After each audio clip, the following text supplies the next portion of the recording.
छोटी लड़की ने एक नजर में ही देख लिया कि उसके तीसरे चाचा रमेश के फू प्लेट में किसी ने जहरीला मंत्र डाल दिया है। उसने तुरंत एक ताबीज कागज निकाला और फू प्लेट को सील कर दिया। फिर वह घर लौटकर चाचा को बताती है कि यह फू प्लेट वास्तव में एक पवित्र वस्तु थी जो नकारात्मक ऊर्जा को दबाने का काम करती थी, लेकिन किसी ने इसका दुरुपयोग करके उसके चाचा की किस्मत को धीरे धीरे खींचना शुरू कर दिया था। इसके बाद उसने ताबीज पर अपनी दिव्य शक्ति डाली और इसकी दिशा में चलते हुए वह आसानी से अलमारी में छिपे हुए रहस्य तक पहुंच गई। उसने तुरंत शक्तिशाली मंत्रों के साथ फू प्लेट का प्रभाव खत्म कर दिया। उधर जो व्यक्ति इस काले जादू का उपयोग कर रहा था उसे इसका भयंकर दुष्प्रभाव झेलना पड़ा। इसके बाद लड़की की नजर उसके दूसरे चाचा सुरेश पर पड़ी, जिसे किसी ने काला जादू करके गंभीर रूप से बीमार कर दिया था। लड़की ने अपनी जेब से एक शक्तिशाली जड़ी बूटी सांप की आत्मा निकाली और मंत्र पढ़ना शुरू कर दिया। देखते ही देखते दूसरे चाचा के शरीर से सारा विष बाहर निकलने लगा और उसके साथ ही एक काली मोती जैसी वस्तु जमीन पर गिर पड़ी। लड़की ने बताया कि यह मोती किसी अत्यंत दुष्ट व्यक्ति की खोपड़ी से बना था, जिसे काले जादू के लिए इस्तेमाल किया जाता है। इसके बाद लड़की ने अपने पूर्वजों की दिव्य सिल्वर नीडल निकाली और चाचा की टांगों में गहरे तक चुभा दी। महज 5 सेकंड में उनके पैर पहले जैसे ठीक हो गए। दरअसल लड़की इतनी शक्तिशाली इसलिए थी क्योंकि वह एक ताओवादी दिव्य बालिका थी जिसने महज 5.5 साल की उम्र में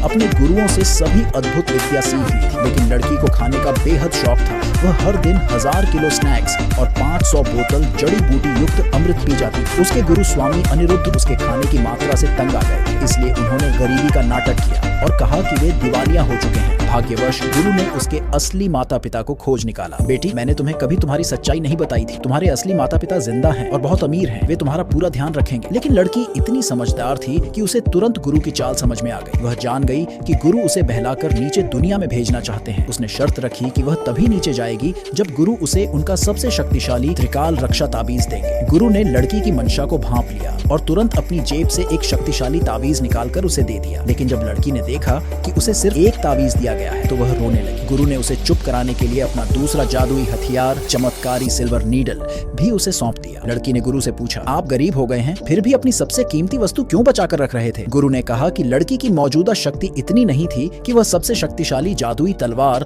नील गगन दिव्य तलवार को संभाल सके, इसलिए लड़की उदास होकर नीचे दुनिया में चली।